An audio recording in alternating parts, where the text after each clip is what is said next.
You don't think I need a Christmas hat? Okay, I don't think you do. You can do if you want, but I'd like one, but I just can't seem to get it on without me looking either like I've got no hair. That'll do. That's all right, is it?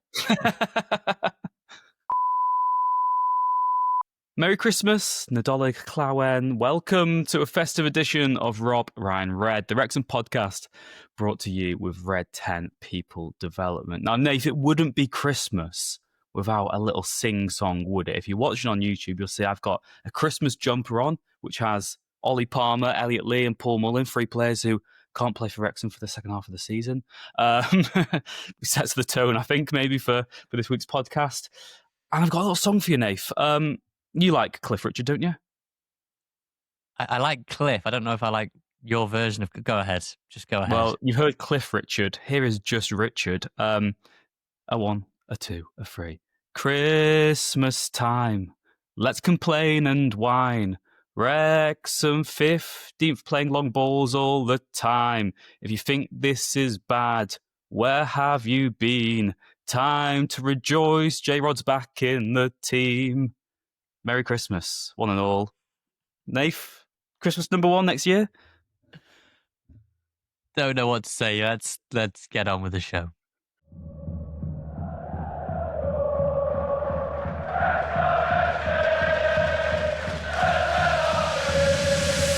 Rob Ryan Red.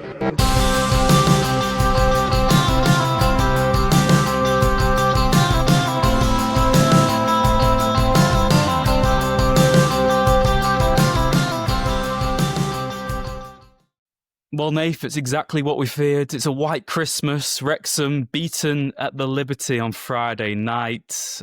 A result that we deserve based on the performance. Has that killed your Christmas spirit, or are you getting pepped up again for what is an important few weeks for Wrexham? You can't let Wrexham ruin Christmas. You can let the Grinch steal Christmas. I'm not having Swansea or the players or anyone steal Christmas. No, I was all right. I mean, like I say, watching that game didn't deserve a lot. Like we haven't deserved a lot in a lot of these games. So hard to be... I don't know. I think the frustration for me is we've had two big Welsh rivalry games and we've quote unquote crapped the bed in both of them without much fight and desire. So you just have to move past them. And it's like I say, when we did that podcast where we were like, we're 1 week away from it going, well, we're 1 week away from it all going to absolute shit, I'm afraid. So, yeah, I think the most annoying thing for me about Swansea was the amount of messages I got slagging Arthur off, because that is the TV game and that is what a lot of people, what a keeper you've got. And a lot of these people that message me, their team played the day later and had horrible results. And you best believe I stopped myself out in the street to reply to all these people about their defenders or their goalkeepers or so-and-so has been sent off, because Arthur's been great for us. And he wasn't great there. That's a dreadful mistake. He's not going to come out and say any different. And I know Josh Dobson said they were all hurting after that and they need to cajole and pick Arthur back up. It's a horrendous mistake. But this talk about it's the worst mistake in Championship history and he's a terrible goalkeeper and all that, it's a load of absolute nonsense. So if Friday night showed me anything, it's that we need to be on TV less somehow, because clearly people, or in fact, maybe we need to be on TV more so that people can get a better viewpoint, because when we're on every now and again on the Friday night slot, people just seem to have a field day misrepresenting the players. The nightmare before Christmas, Nath, wasn't it? And yeah, again, I think that's what annoyed me the most, is that the Cardiff defeat was on, in the UK anyway, it was on ITV1, free to air. Lots of people will have watched that the first time they will have watched Wrexham kind of as a Championship team. They saw how dreadful we were. And then the Friday night before Christmas, Mad Friday, people just be in pubs and stuff up and down across the UK, and they'll have that game on, and they'll all be saying, God, Wrexham are crap, aren't they? This Wrexham team is dreadful. And that's what annoyed me, is that lots of people who don't usually have an opinion maybe on Wrexham's performances suddenly did, and suddenly think we're not very good. And it was kind of just this, it was everything bad about Wrexham this season personified in one performance, wasn't it? There's been but there have been positives. And again, we are only a good festive period away from flirting with the playoffs again. So it's not all doom and gloom. The season's not over. It's just we saw everything bad about that Wrexham team in one entire performance. And Nath, I guess that's what's quite difficult about today's podcast, is that if we'd recorded this Friday night, Saturday morning, it could have been even maybe more negative, because the dust has settled a little bit. After the weekend results, like you said, we're still 15th. We're still not completely out of the position, still closer to the playoffs than we are to the relegation zone point-wise. No, not position, point-wise. And it was really bad. It was crap. But isn't that just kind of what we've done all season? Because if Wrexham had won that game 1-0, and to do that, they wouldn't have had a deflected goal. I know ours was a massive deflection own goal, but it's not taken a lot to happen for Wrexham to win that game 1-0, because Swansea were just having pot shots from distance, really. They get a deflection for their first goal and a catastrophic error for the winner.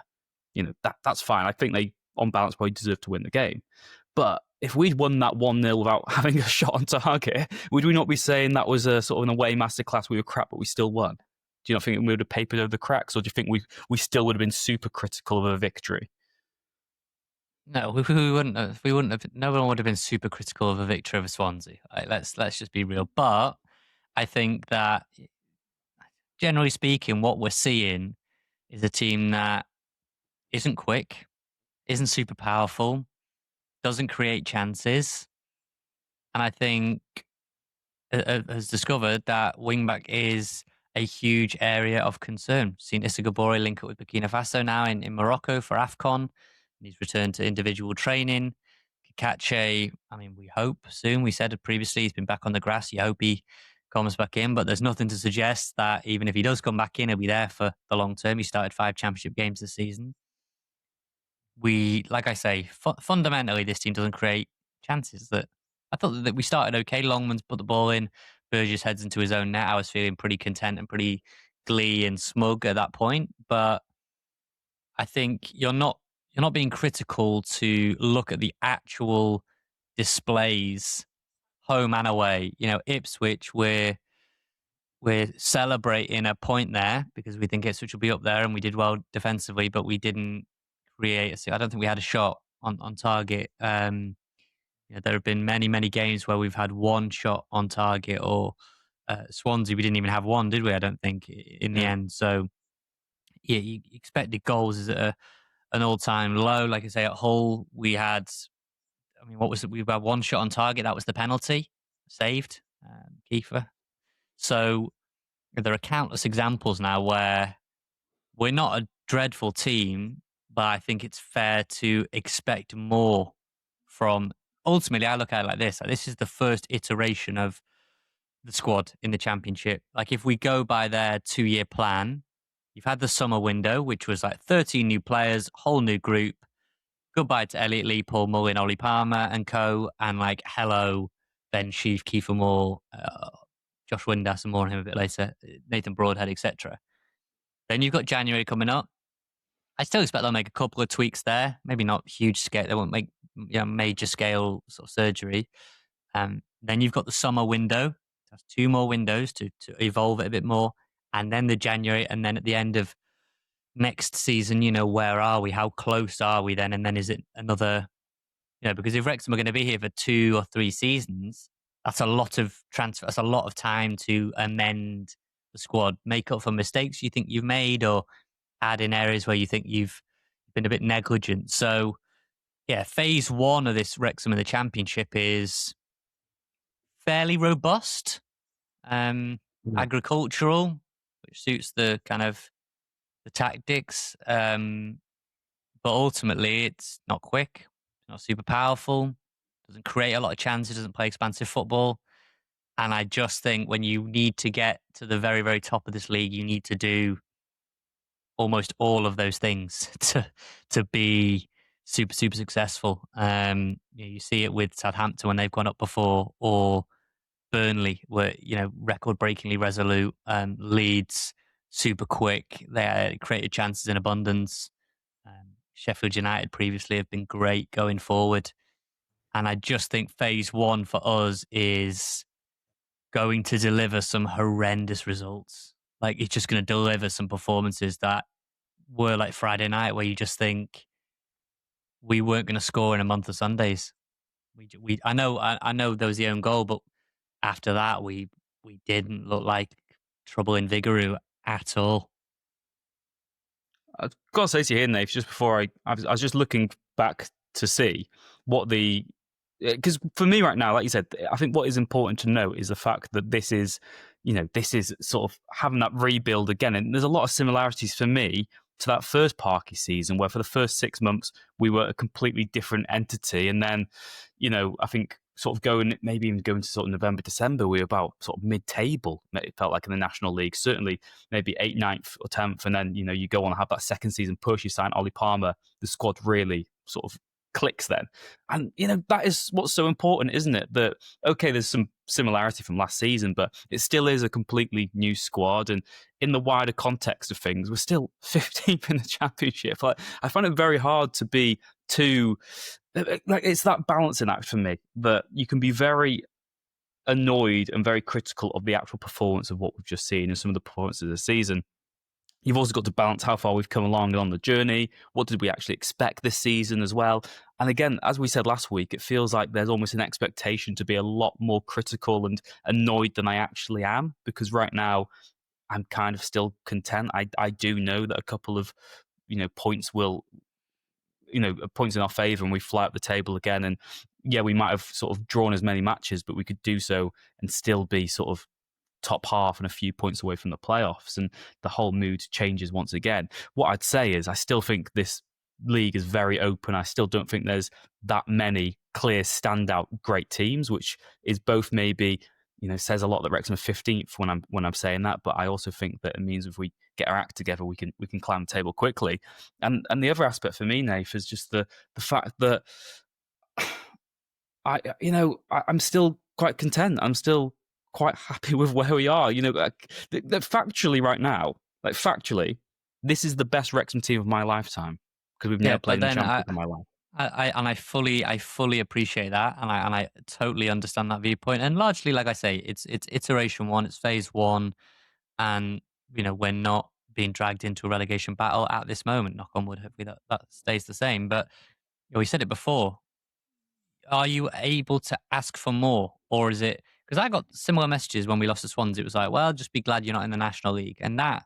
I mean, that statement could just go on for all eternity. You could just forever be grateful you're not in the National League. You have to evolve as a football club. You either carry yourself as a team that's going to try and get to the Premier League, or you just kind of keep patting yourself on the back for not being in the fifth tier. Like, there's, you have to pick a lane, I think. And Rich, away from home, 1 shot on target against Leicester, 3 on target against Stoke, 0 against Ipswich, 2 shots on target versus Portsmouth, 4 at Preston, 1 at Hull, 1 at Swansea. I mean, if you're Josh Windass, Nathan Broadhead, Kiefer Moore, Sam Smith, we've done many a podcast. It's harsh to judge Sam Smith. He's had no service. Kiefer hasn't had a lot to go out there. The ball's been going over Windass's head, not really involved in the game. How do you get Broadhead more involved?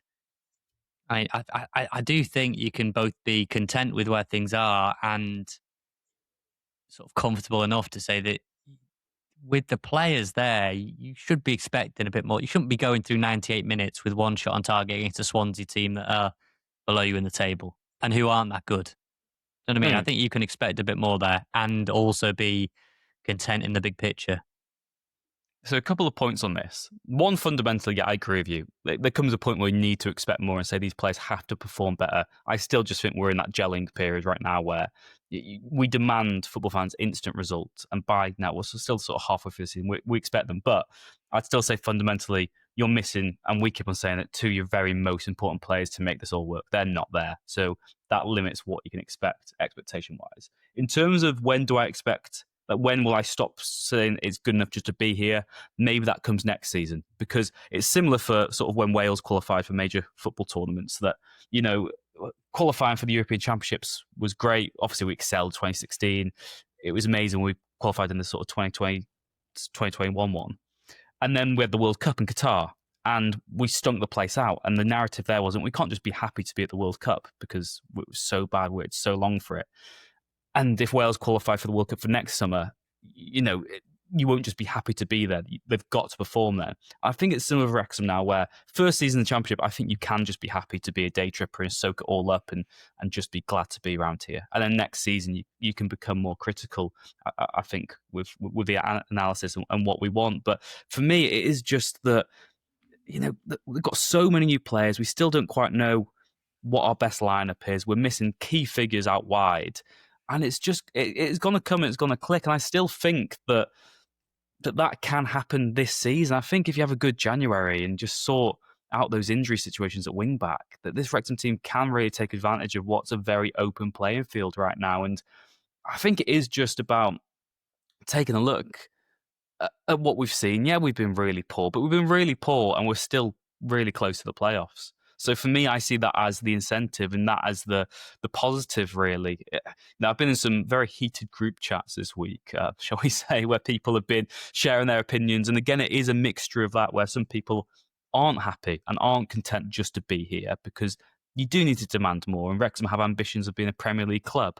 And if you want that and you've just had this Apollo investment, Apollo don't want to be invested in a club that's 15th in the Championship. Rob and Ryan don't want to own a club that's 15th in the Championship. They want to own one of the best ones in the whole world.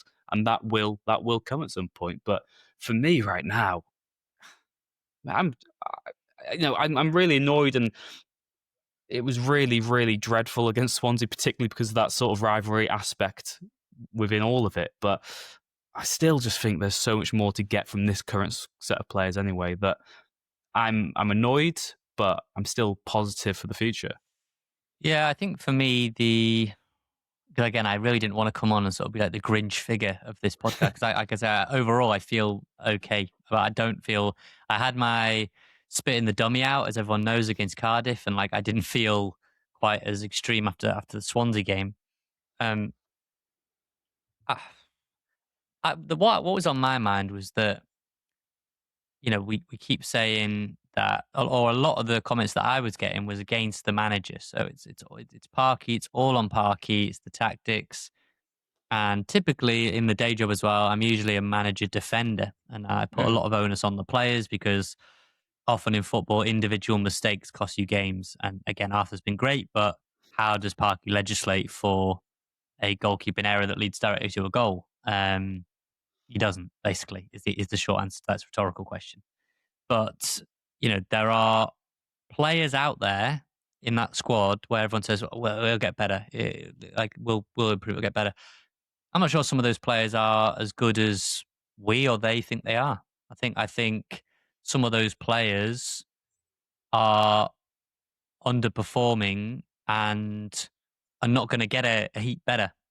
If I'm being honest, I think you can point to tactics, and some of those players will get better, undoubtedly. You've seen Max has stepped up great, and I think will continue to ascend. Don Hyam is what he is at this point in his career. He is good. Callum Doyle, I still believe, will get better as a player. I still believe Arthur will get better as a player.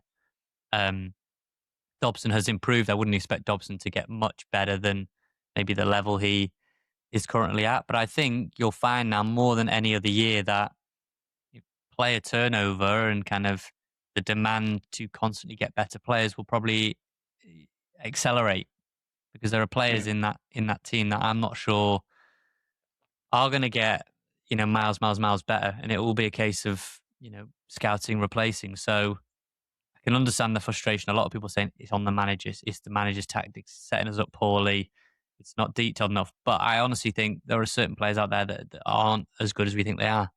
I want to ask you as well this on tactics, though, because have you actually seen anything you didn't know about Parky this season? Because I know his shortcomings are very easy to point out when you don't win a game, but they've kind of always been there throughout the ride, haven't they? And we've always said this, that look, we've always played quite a similar way. We had that change last season, which we've reverted back to kind of League Two, a National League format now. Will be interesting, we'll get onto it later, how Jay Rodriguez's return might impact the strike force. Does Parky actually think his team's better with two big guys up top rather than the little and large kind of combination we've gone for this season? But have we actually kind of changed at all tactically? Do we need to change tactically? Because throughout our ride, whether we like it or not, we've never really been this. I personally don't think we've been this team that is like tactically unlocking other teams that much. We just kind of had better players, and by virtue of that sheer persistence, belief, winning mentality, we found the difference. But now we've gone up to a league where, like you said, we can't match lots of these squads for talent right now. The tactics has just fallen short. So my argument to that would be, is the problem right now, and you probably say a combination because I think that is the answer, is the problem right now, the biggest problem, Parky's tactics or the quality in the squad? Yeah, but I would argue that if another team had Windass, Broadhead, Moore, Sheaf, players like that, we would be going, that's they're good championship players. And let's not be revisionist here that we've got Josh Windass on a free. What a steal. We got Kiefer Moore for 2 million. What a steal. We kind of knew that would be a good fit for Parky. Broadhead, and a lot of people were excited, right? That we got Nathan Broadhead. I mean, some confusion, granted, at the time about where he would fit in, but I think people were excited. Hyam, you don't like. I think it's like I said. I know I've said that I don't think some of these players are as good as they think they are, but generally speaking, I think it's you'll kind of get laughed out of the room if you say that Wrexham can't compete with the other teams in the Championship. They spent 30 odd million quid on these players, so we've proven that we can and are competing. We're 15th. I think I looked at the Opta expected table of where teams should be. We're expected to be 18th, so we're slightly outperforming where the stats have us. But I just think that at this level, if you're going to be an out of possession team, which we are a lot of the time, we have been in League One, and to a degree we're in League Two, you have to be defensively resolute. And once you lose that, and once you're conceding 2-3 goals, and you can't offer much going the other way, that's not a very good formula. When you're keeping clean sheet after clean sheet, yes, fine, because you know that you might win 1-0, you might win 2-0 if teams aren't going to get close to your goal. But I think if you are going to be an out of possession team, you have to be really bloody good at being out of possession. And Hull was a good example. They carved us open quite easy through people like Balumi. Swansea, okay, they get fortuitous. It's fortuitous at the end that they get lucky a little bit with the way it goes, but they did have a fair few chances. I think they had expected goals of 2-point-something. Ours from open play was about 0.22. If anyone doesn't speak the language of XG, is not very good. I don't know. Like I say, there's no huge panic or inquest, but it wouldn't shock me if at the end of the season, a few of these players you're watching now week in, week out are not part of the group that go into 26, 27. Another one now then. I agree with you that I think a lot of what we're seeing right now is almost this audition period for the end of the season. I think there's a lot of players on the audition for a role next season. I think the manager is as well, because again, I think what Swansea sort of taught me, and I've said this all the time. I not for a second have I wanted Parkinson to be sacked or lose his job this season. He's earned at least a full season at this level with money, which he's never had before, to prove himself, see how he matches up and what he can do. He has earned the right to have that 1 year.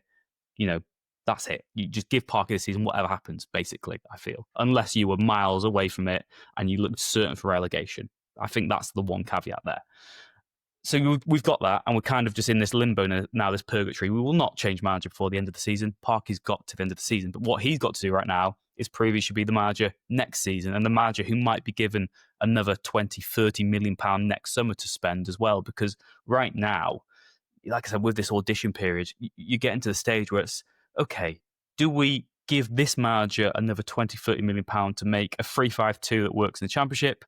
Or do we get another manager in and give him money to make whatever formation he wants or setup he wants work in the Championship? So that's how it feels to me right now. I feel that maybe you are kicking the can down the road a little bit, but you could play devil's advocate and say if Parky's not the guy to take you to the next level, why keep him around right now? But I just think you've got to reward that, and you've got to give him the chance to prove he can. And it was only a couple of weeks ago I was saying as well that I do personally feel that I felt more confident than ever that Parky's team could potentially get us out of the Championship if you give him that money. But there's just lots of unknowns right now, aren't there, about this Wrexham team? Just how good are we really? You're smiling then, Dave. I'm guessing you're going to pick me up on just because you offered so many caveats there that every time I thought of one to come back with, you said it again. You just Yeah. you sewed up all the potential avenues that I could have gone down. There is a narrative on social media that you can't just keep throwing more money at the problem. You had 30 odd million. You've got international caliber players there who are not performing to their apex. So it's on the coaching. You need to coach more out of the players. That is one viewpoint. The other viewpoint is that some of these players are just not good enough. They don't fit, don't have the depth. You need to spend more money. If the powers that be don't want to give more money to Parky, which I'd be surprised about, but if let's just say hypothetically they did, um, then you're in managerial purgatory because they don't trust you to spend the money.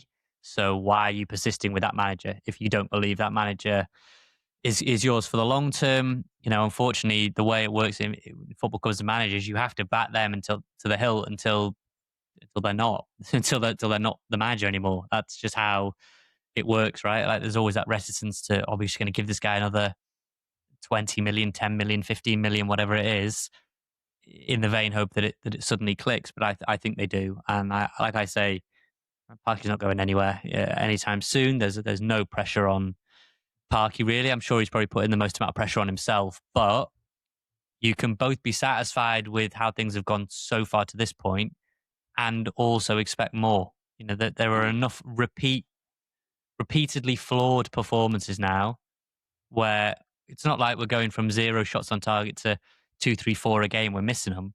We're still not creating chances. You know, months apart from Leicester was months ago. And then now you're Swansea. And in between, we haven't shown, particularly on the road, a great deal of invention or creativity when we've got players that should be able to do that. We should say as well before we get into the next segment, get well soon to Lewis O'Brien. That is arguably your one main playmaker in midfield gone, dislocated his shoulder and suffered a knee injury. And I will say that is a red card for me. That is a red card challenge from Ethan Galbraith. It's reckless. Would meet many criteria of being a red card. I can understand on the flip side people wanting James McLean sent off for the little flick when he was already on a yellow. But Ethan Galbraith, great player, but that's a red card on Lewis O'Brien. So get well soon to Lewis O'Brien. He joins the injury list, probably out for 12 weeks, 3 months, something like that. It'd be a while, I think. So yeah, wishing him a speedy recovery.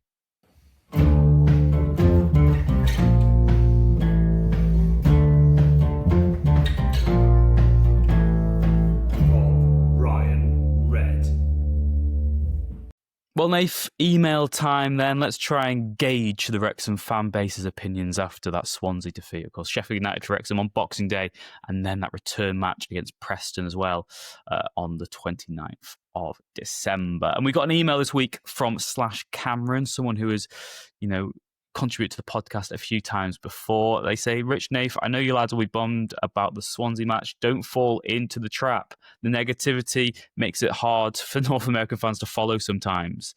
Too late, I'm afraid, /Cameron. We've already fallen into it. Carry on. Yeah, facts. We need at least 2 more transfer windows to build a top-end championship team. Only days away from the first opportunities to do that in the January transfer window. Excuse my language, guys, but beep. This is fun. The division rocks hard on the entertainment scale. There will be no relegation for us this year. My confidence in the people running the show is huge. Chin up, lads. At this time next year, we'll be adding the final transfer window, the 2 pieces we need for an automatic promotion push. Bet on it. Take care, guys. Merry Christmas and Happy New Year. / kind of reiterating some of the positives from before then, Nath, that, look, it is a 2-year project. Right now, we're maybe a quarter of the way through that. So, hey, it's fine. Yeah, like I say, and he is right as well. Fun. It is a fun division. It's just bad when you lose to Swansea on a Friday night in front of the TV cameras. But generally speaking, we've had some great results. Coventry wasn't very fun for Coventry fans at the racecourse that night. It might not be very fun for Sheffield United fans on Boxing Day. It was great when we were in the fancy seats, wasn't it, Rich, against Bristol City? There have been, lots of good games, and there have been some really bad ones: Swansea, Cardiff, Hull, Stoke, etc. I've got an email though from Gil Heredia. Hope I'm saying that right. that said, at the end of the season, you'll see my estimates will be spot on. Parky will make between 60 to 70 points, depending on luck. Weaknesses. His technical limitations don't allow Parky to use the players to the best of their potential, and his dependency on Kiefer Moore. When Kiefer Moore goes on a dry spell, as is the case right now, Wrexham draw or lose, typically. Even if Wrexham go on a winning streak, with these limitations, Wrexham under Parky won't win more than 70 points. Parky's limits are not subject to time, they are permanent. Give him 10 years and he might push towards 75 points. Keeping Parky in charge will cost Wrexham about 50 million per year for a mid-table finish. Mediocrity from my point of view. Then responded post, that was sent out quite a while ago, December the 10th, responded over the weekend that said, thinking it over, I was actually too generous. Parky will make about 60 points in a season. In simple terms, if Wrexham want to be a Premier League team, and then they need a successful Premier League coach. Plain and simple, get on with it while there's still momentum. People forget quickly. If Parky is left in charge in 2 years' time, Wrexham will be a novelty of the past. So that's that. That is a much harsher. Can we go back to Slash? I preferred Slash's upbeat bet on it will be automatic promotion in 2 years. I did fear this might happen. We also got another email from Colin. I've got one from Steve to read out as well, which is positive, which we'll end on. But one from Colin that said, I'm starting to assume that Wrexham will only draw or lose matches in the future. Victories just seem so rare. He also started his email by saying, Dear Nathan, only addressing you. So he does know that you do sort of 99% of all the podcast Thank work. you, Colin. Colin, thank you. Whether Nath wants this or not, I will take full credit for that song at the start of the podcast. So maybe that's the 1%. Nath is very happy not to have any association with that. Colin said, hard to do well on the table when a club relies on one goal, even for a draw or a win. He said, I'm sure that the podcast world will hammer Wrexham after the Swansea defeat. He's got 2 questions that we will kind of answer in the next segment anyway. He says, when will Kabore and Kakache ever play again? And maybe January will see us make a difference in the transfer window. But like we said, we did want a bit of positivity to end this section. And we got one from Steve Juarez. We'll go with Juarez. It sounds sexier. Like Rodriguez. Steve said, I think you fail to understand the attitude of North Americans. This is in relation to our owners. The point difference between where we are now and the playoffs doesn't really matter. You really don't want to piss us off by writing us off. I think if Parky gives the owners a wish list, he's going to be fully supported and he will have the squad that he wants by the end of the January window. Yeah, it's hard to dispute that, isn't it? I'm sure Rob and Ryan are amongst the people who want Parky to succeed the most. And if they ask for some money in January, I'm sure Apollo might get a little knock on their door and say, excuse me, please. Spare a penny for the poor. But we shall see. Let us know as well, robbrownred@gmail.com, robbrownred.com, contact us, and on the YouTube channel maybe. What do you think is the kind of biggest issue right now? Are you still a Parky believer? Do you think he deserves the full season? Or do you agree with some of those other comments that maybe, if it's so inevitable that we might not reach the next stage with him, do you make the change now and get someone Premier League proven? Myself and Nath both very much on the give Parky a season and then reevaluate in the summer.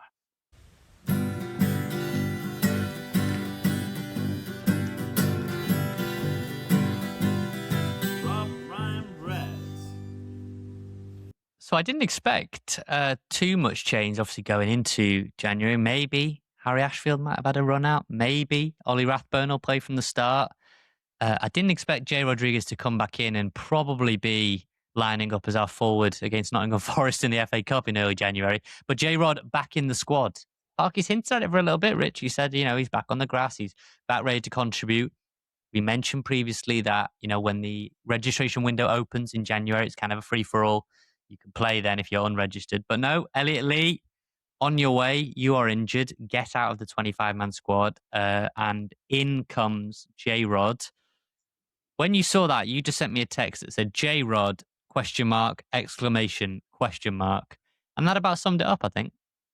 Yeah, I just was not expecting it whatsoever. I've spoken to some people around the club lately, and they've said, he's been training really hard. He's really eager to give it a go. Those rumours, I think maybe in September, that Jay Rodriguez might have retired. People are like, what is happening with Jay Rodriguez? Is he so injured that he's just retired now? He's gone very quiet there in the background. There was lots of sort of fake news around that. And, Parky loves him. And last season, Sooty says it when he comes on the podcast. Sam Smith got the goals, but J-Rod was sort of a facilitator for that, and he did so much work that maybe we didn't always take credit for and we didn't really appreciate at the time.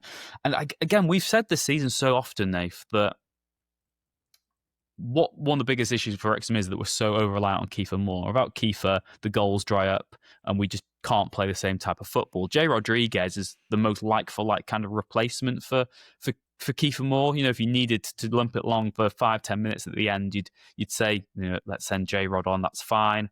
And again, last season, we really did find our form again once we had Smith and sort of Jay Rodriguez playing up front as a two. Could Kiefer Moore and Jay Rodriguez even be a strike partnership in certain games? It might not fill us with too much confidence to begin with, but I've got another point I want to make, but I just want to get your thoughts on it. Like, what do you actually see his role being now? I have no idea. I have so little faith in the strikers room. I really do. I mean, your Ryan Hardy wingback dream came to a crushing end when he got injured against Watford and looks like he's going to be out for the foreseeable. I guess in that case, in that sense, that's probably what has triggered this move. Because you're going to lose Hardy. You've now got Moore, Smith, and now J Rod, right? That's probably still, I would imagine, the pecking order of things. You've seen it though. Kiefer, if he's available, will play. Are you going to play J Rod as the 10? I can't imagine he goes to 2 up top. He looks like Parky's wanted a bit more mobility in the player off Kiefer. I mean, J Rod and Kiefer would be. I think the mobility would be at an absolute premium there. That would be quite tough. But late in games, you never know. I still think it'd be a very, very limited role. Maybe he'll start the FA Cup, but I can't imagine he's getting loads of minutes. I mean, Sam Smith hasn't so far, and he's the young whippersnapper of that trio. Well, I guess the question now is, would we not have been better getting Stephen Fletcher back and the last dance with him? Do you know what I mean, if you're looking for a player who can offer you something for 5-10 minutes off the bench, would you not say Stephen Fletcher's actually better suited to that role than Jay Rodriguez is? He's too busy doing the meet and greets with Mickey Thomas and all. Have you seen that, by the way, that there's an organised trip from the States starting at, was it, $6,500? And it involved... I think so. Yeah, I think it was it's either go watch Wrexham Southampton or go watch any World Cup match. Really, is kind of. I'm gonna find it. I'm gonna find what it is, but I'm pretty sure Stephen Fletcher's involved in that. So he said, didn't he? Look, he's spoken before about the fact that he was definitely hurt by the fact that Wrexham said thanks but no thanks. I spoke to someone quite senior at the club during the pre-season tour, and they said, look, if we had more than 25 spots, we would have kept Stephen Fletcher, but you've got to be ruthless. You've got to get more than 10, 15 minutes of action out of players. Everybody's got to be able to contribute more. And I think if you're Stephen Fletcher, you can probably argue the toss that he could offer as much as J Rod. But I'm sure J Rod would disagree with that. But here we go. The Wrexham VIP experience starting at $5,799, right, Rich? The itinerary, or what it includes, I should say, what it includes. So you get your flights and transfers from the US to London, and obviously transfers to Wrexham.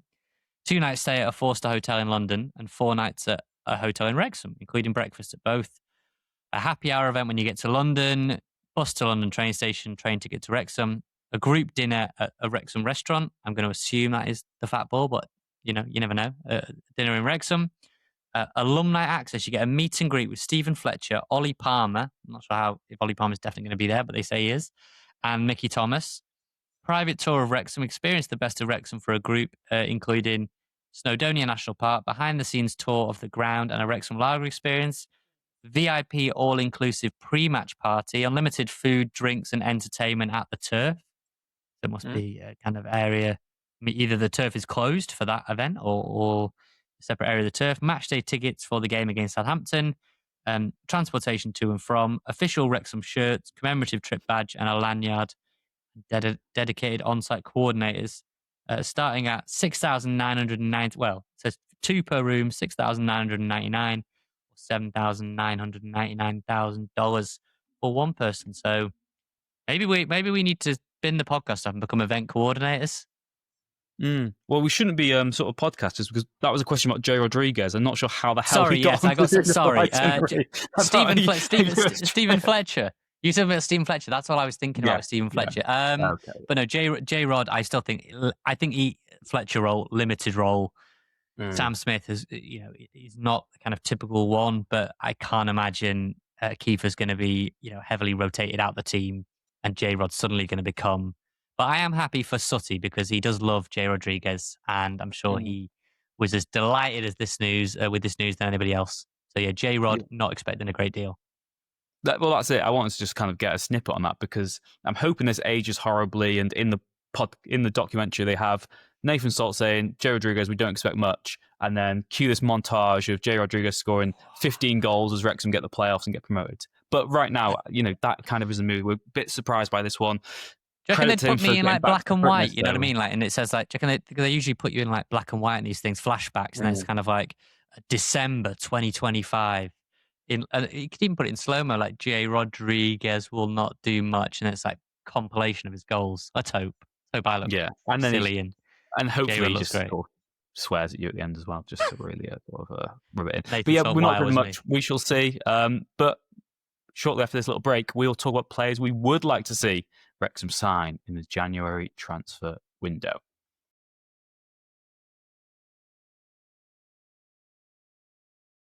Well, Nath, Christmas is the time for wishing, and we've been saying for a few weeks that we might try and compile a list of players you think Wrexham should look at in the January transfer window. So you can consider that the first formal look at that as we approach the window opening early next year. We've kind of looked at 3 positions we think Wrexham need to strengthen up front. Some support for Kiefer, and then out wide in the 2 wing-back roles as well. Which position do you want to start off with? Maybe left wing back. Like I said, we were expecting Kikache to come back. We've talked about McLean has done okay in spells in certain games, but evidently we need to improve at wing back. We don't have the depth or the quality, and I think that would be a real area of improvement in January, particularly. Right, so the first ones, I'm looking at a couple of loans here. I think you've got one as well, a loanee that we said about before we came on air. One of them is Harry Amas, a player we both know from Manchester United, currently on loan at Sheffield Wednesday. Got lots of offers to maybe change clubs in the January window as well. But Amas has been a real success story of the season so far for Sheffield Wednesday, playing regularly for them, one of their standout performers, looks ready and capable to make that jump up to maybe, no disrespect to Wednesday, because it's very difficult and he's got the trust there as well of the manager, but maybe look to play for a team who have maybe greater ambitions for this season at least. And Harry Amas would be an interesting one because he can play as an actual left wing back, can't he? And that is the role right now that is maybe the biggest issue in the Wrexham team. Yeah, I mean, that's why he's been playing for Wednesday, won their November Player of the Month award. I'm getting told that everything is open. He could very much stay at Wednesday, has enjoyed it at Wednesday, struck up a very good friendship with Barry Bannon, but there are plenty of indications that, he will be going on loan someplace else for the second half of the season. Now, I'm told there's been 12 clubs that have expressed an interest. Millwall being one of them, Stoke being one of them. There are various others in the Championship. Those close to the player just chuckled when I suggested maybe Wrexham could be one. Obviously, would be a great fit. Young player, has proven himself at Championship level, has done well in a really difficult situation. So, yeah, Harry Amas, he's not going to go back to Man United and play. It will be another loan move, and I think that loan move will be in the Championship. So, why not Wrexham? I think Wrexham would help put him on a stage. Look, there are teams higher up that would offer you maybe a better chance at automatic promotion or playoffs.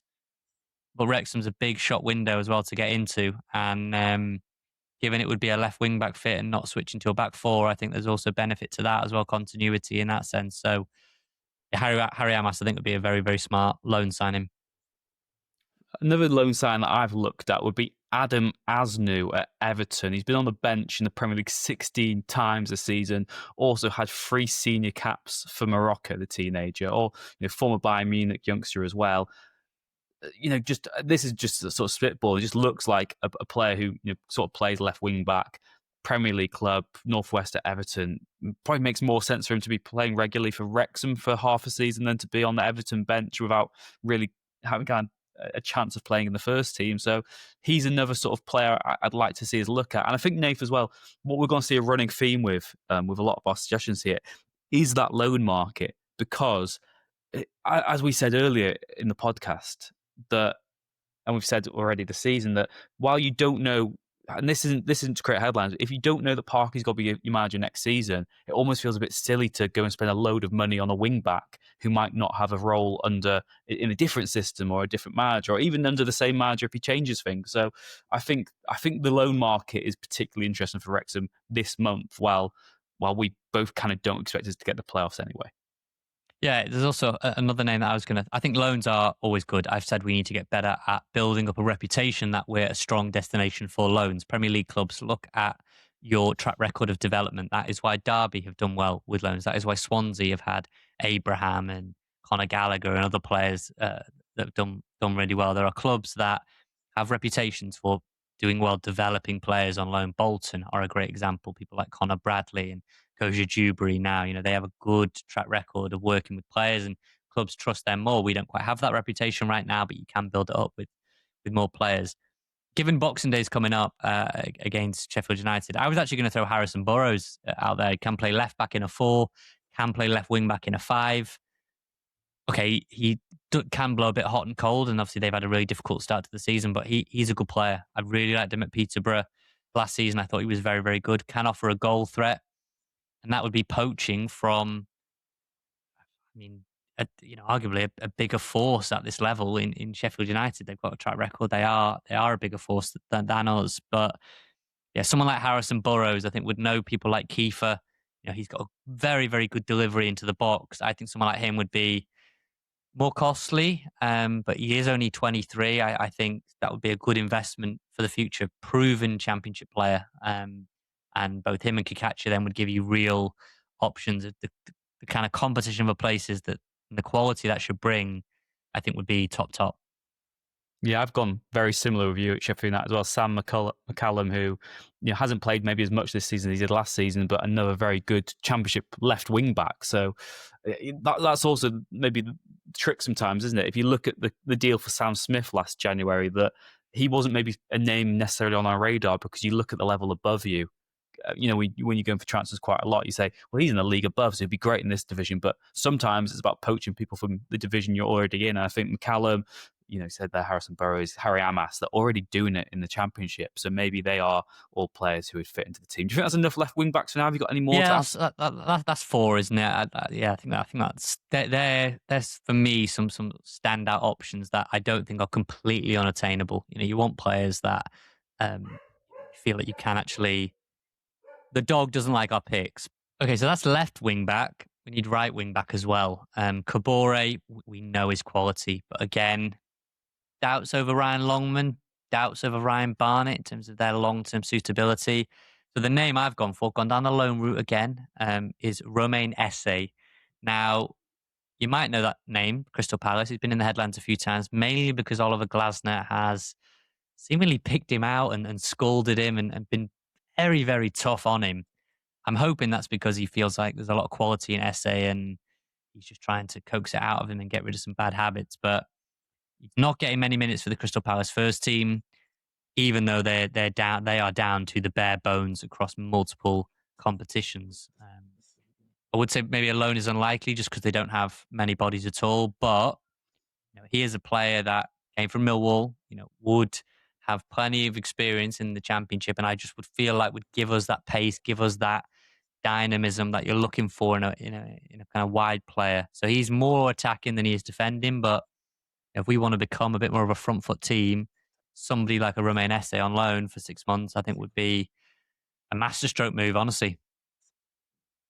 The other aspect of this, like you said there, is Kabore, because we expect Kabore to be back in mid-Jan anyway, and maybe at that point you don't need to have someone who is challenging him as much. But maybe the flip side is we have Esse because he could play in one of the 10 roles. He could also play out wide. That is a really appealing one. Another player who a bit more defensive is Andre Garcia at Aston Villa, a player you might not know too much about. He was on the bench for them when they beat Man United at the weekend. He's been on the bench, I think, for sort of 7 or 8 times this season across the Premier League and the Europa League. 3 appearances for Spain at under 21s level. Just a player who, again, you'd say, and you presume, I think he's played 50 times for Levante as well in Spain before he moved to Villa. Not made an appearance for Villa yet. But you'd say surely he's better suited to playing in the Championship for half a season than he is being, on the periphery for Villa, not getting a sniff there under Unai Emery, and they don't want to change what is a winning formula already. So Andre Garcia, another option who, look at him. Give him a call, see what's happening. Get what reckon Parky just says, Andre, what's going on? It's Phil Parkinson here. Championship, what you saying? You'd be behind Issa Kabore probably, but do you fancy it? That would be, unless Parky speaks some good Spanish, and then I would very much like to hear that conversation, please. Jay Rodriguez can do it. Maybe that's why he's back in the squad. Jay Rodriguez. So there'd be 2 right wing back options. We gave you 4 left wing back options. That leaves us with 4 strikers, where we need forwards, don't we, Rich? I think you've got a couple. I've got a couple. I've gone for some much more rogue names, but they're more fun that way. You've gone for some that are a bit more familiar. So, I don't know, you kick us off, Rich, with one of the strikers you think Wrexham should be looking at in January. Again, this is just going for the loan route. It's very obvious. Kid that we've watched before, Man United, Chido Obi, a phenomenon at sort of under 18s level. Found it a bit tougher this season, not starting too often for Man United at under 21s level, but he made, a good amount of appearances in the first team for United last season. Not up to sort of Premier League standard right now, but he has got that physicality. He's over 6 foot tall, does know where the back of the net is as well, and is a player who just needs to be playing regular football himself, needs to have that exposure to men's football. I think with Chido Obi, and I think you back this up, Nath, not someone who'll be starting for Wrexham, but the last 10, 15 minutes, he's got that athleticism. He's also got the physicality to play as kind of the furthest forward attacker in the Wrexham squad. And, again, worth a go, you'd say, wouldn't you? There's not too much harm. I don't really see any drawbacks to having him for 6 months and just seeing where he's at. From a selfish point of view, work-wise, that would be fascinating because I'd be able to. For someone who watches him regularly in academy games, I would have reservations about his work rate and the fact that I think internally they think maybe the Championship is too high a level for him right now. I mean, Gabriel Biancheri, another good young player at Man United. He's been linked. I've seen reports linking him to Cardiff City. As one person put it to me behind the scenes, that seems too high a level. So I think it's easy for academy players that don't really play any first team football to say, well, that'd be all right in the Championship. Championship is a bloody hard league. Whether you need to be great. That's why Ollie McBurney is so good for Hull, because he's top at this level. That is why Hadji Wright and Thomas Asante and Mason Efron-Clark and there's countless, Kiefer Moore. That's why these players are very, very good, Josh Windhouse, because they're experienced at the level. And I think some of these kids think it'd be a bit easier than it would be. But definitely, it would be an intriguing prospect. He's physically, Chido Obi is very robust. And, as an option, I would be intrigued, definitely, with Chido Obi. It is a position where you maybe don't go with youth as much as you do elsewhere. Do you know what I mean as well? That is the risk. We're looking for goals now, aren't we? We're looking for goals like right now. Someone to go in and get you goals. And would Chido Obi guarantee them? I don't think he would. But it's an intriguing one. I've gone scouring Europe, Rich, because it's more fun to look around Europe. And here's a player that Wrexham are not going to get, probably. And if they did, I think there'd be just the type of move which will actually move the needle. Promise David, you might not know, but he is top scorer in the Belgian Pro League. That is the type of league where there is immense value. Now, he's playing with Union Saint-Gilloise, I think it is. James Kelly, friend of the pod, will be sort of having a good go at me now because I've probably butchered that. They play Champions League football, so I'm not expecting Promise David to up sticks and leave Champions League football to come play for Wrexham. But someone like Promise David, top scorer in Belgian Pro League, is the type of player that will get a big move, and he might get another move before getting that big move. You're scoring goals at a brilliant clip. You are a top scorer in a decent European league where, particularly the likes of Belgium, the Netherlands, the talent factory is super. Promise David quick and physically dominant. You know, he's not someone you're going to easily brush off the ball, and I think would be a really good fit for maybe bottom end Premier League, if not sort of Championship going into the Premier League. I think if you're kind of a Bournemouth, this is the type of move I would expect an AFC Bournemouth or a Brighton or someone like that to make. You try and get Promise David out of Belgium, and then you build up his value, and then you flip him either in England or abroad for a huge fee. Now, Wrexham might have missed the boat there. Maybe you needed him before. But someone like that would be, if you could spend, 10, 15 million on a player, I don't know if that would get him, but I think it would. And I think he'd be the type of player you should go for. Well, if you're going for these sort of interesting, bold moves that aren't obvious, I'm going for the most obvious players you can kind of think of. Someone who's got, read these and weep, Nath, 4 championship goals to his name, 25 appearances, also scored 12 in the Premier League, though. If you're going for a short-term solution, Emmanuel Dennis, former Nottingham Forest and Watford striker, currently a free agent, 28 years old. Again, probably doesn't get you that guarantee of goals, immediately, but for 6 months might be a decent enough stopgap. I know, again, work rate and his sort of hunger might not be there. There have been accusations that were against him when he was at Forest as well, but Forest are a very particular football club, as we'll get onto in the coming weeks ahead of our FA Cup encounter with them. And Marinakis, if he doesn't like you, you don't always play football either. But Dennis, as a free agent, there's not many out there who are appealing. I was looking through Dele Alli, Alex Oxlade-Chamberlain. I'm not sure I really fancy them quite as much, but Emmanuel Dennis, type of player that still kind of excites me as a Wrexham fan, signing players who, these sort of maverick Premier League strikers who they blow cold more than they do hot, but sometimes they look half decent. And again, what is so fascinating for me is, what is the approach in January? Is it buying players now who have a long-term purpose to the club? Or is it just looking for players who will give it a go for the rest of the season, then we see where we're up to. So Emmanuel Dennis is another option that I wouldn't be totally against if Wrexham went for. I think it'd be an improvement on everyone other than Kiefer Moore. Because it's Christmas, the last name I've got, because it's Christmas, I wanted to give you something that would excite you genuinely, because we're both pretty level-headed. It's difficult to get giddy, but I believe if this player was to sign in January, you would be out at the nearest printing press and getting the shirt mocked up. I think if Wrexham go and get a form striker again, I'm looking across Europe, I'm looking for value in lesser leagues. We got linked to, what was it, Shariki or something in Ligue 2 in France, and I'm looking at that kind of realm, the Danish Super League, Belgian Pro League, Ligue 2, etc. Second division in Germany. What about, Rich, Japanese international Keito Nakamura, 7 goals in 12 games for Reims in Ligue 2. I think he's third top scorer in that division.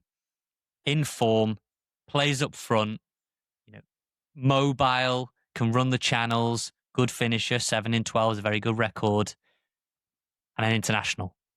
And he's Japanese. And from experience, those kind of players are absolutely, as Birmingham have shown, as Coventry have shown with Sakamoto and others, that they're worth their weight in gold, those players. That's why when Ange Postecoglou was at Celtic, he looked at the J-League, because he said these players have got incredible stamina, they're tactically very disciplined, and their work rate is off the charts. And I think Nakamura, from the clips I've watched and kind of when you're looking for value where maybe others aren't seeing the value, 7 in 12, forwards from a not, big 5 European league where it's top dollar.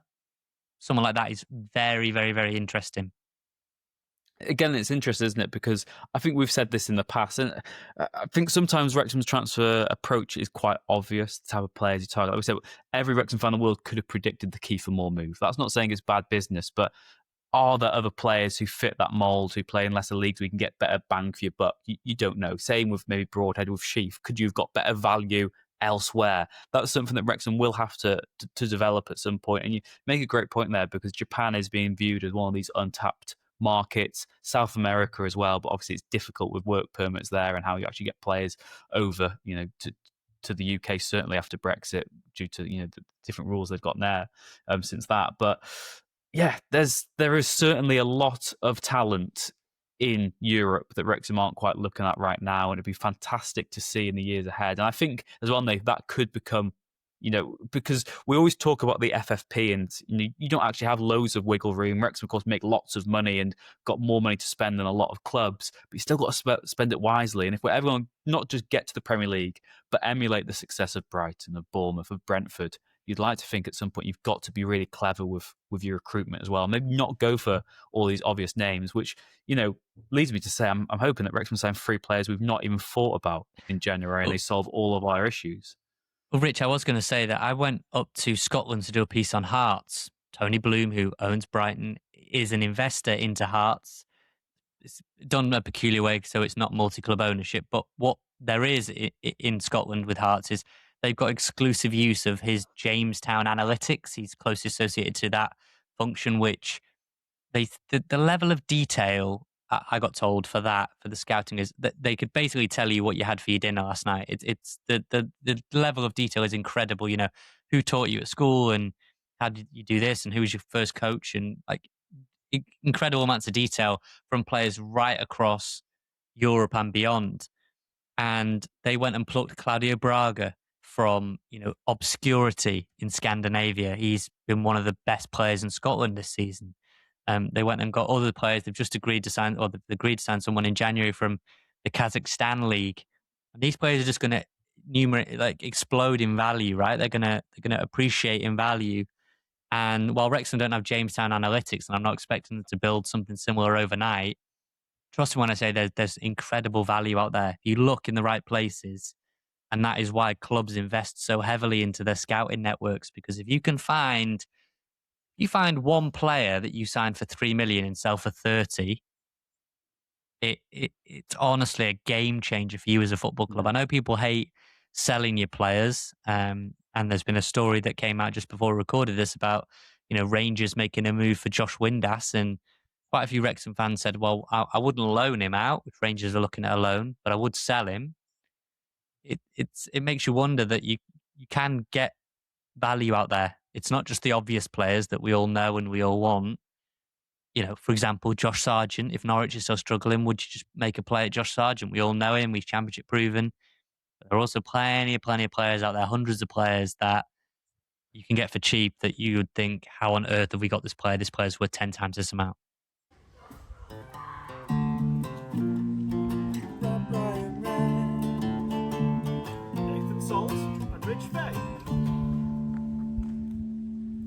Right, Rich, double header then, probably before we record again. I just want to say Merry Christmas to everyone. Have a great Christmas. Enjoy it. Indulge in turkey or whatever your Christmas dinner of choice is. Spending time with family is the most important thing, and friends and family. So, yeah, have a great Christmas. But there are 2 games, one on Boxing Day, one on the 29th, Sheffield United and Preston. 6 points up for grabs, Rich.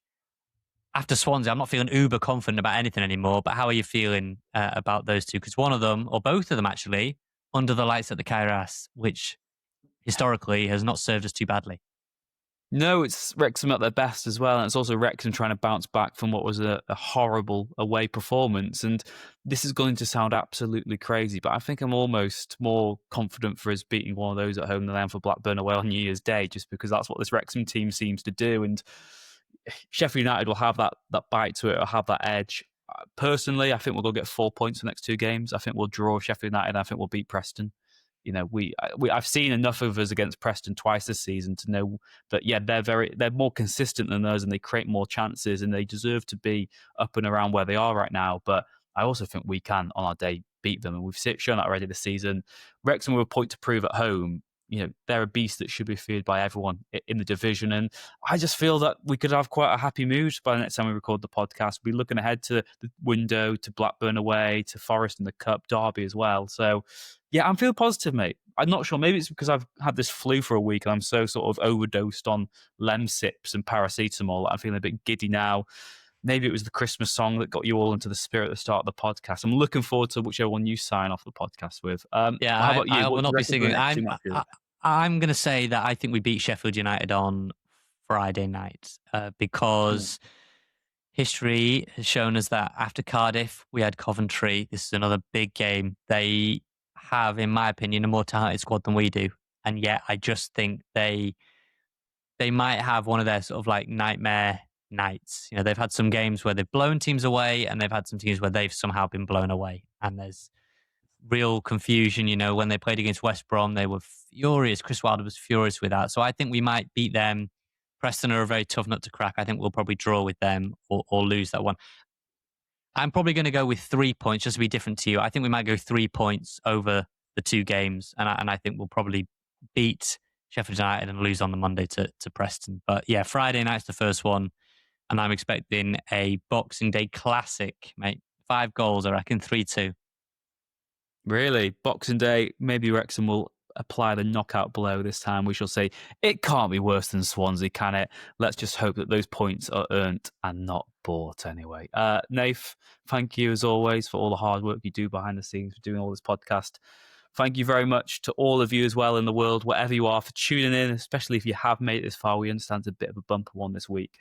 Things will be a bit hectic over the coming weeks. We're never quite sure when we'll be able to squeeze and record and stuff. So thank you for your patience. Things will be a bit more normal in the new year. Please keep the emails coming in. We do read all your correspondence, all your comments across all the platforms. We really do appreciate your support. Have a brilliant Christmas and a very happy new year. Thank you very much to Red 10 People Development for your continued support of the podcast, and to Wrexham-based band Hypnotic for the music and the stings. I'm sorry that I did use my own musical talents to really knock you out of the park earlier on, though. Thank you, take care, and we will see you again next time. The Wrexham AFC podcast with Nathan Salt and Rich Faye.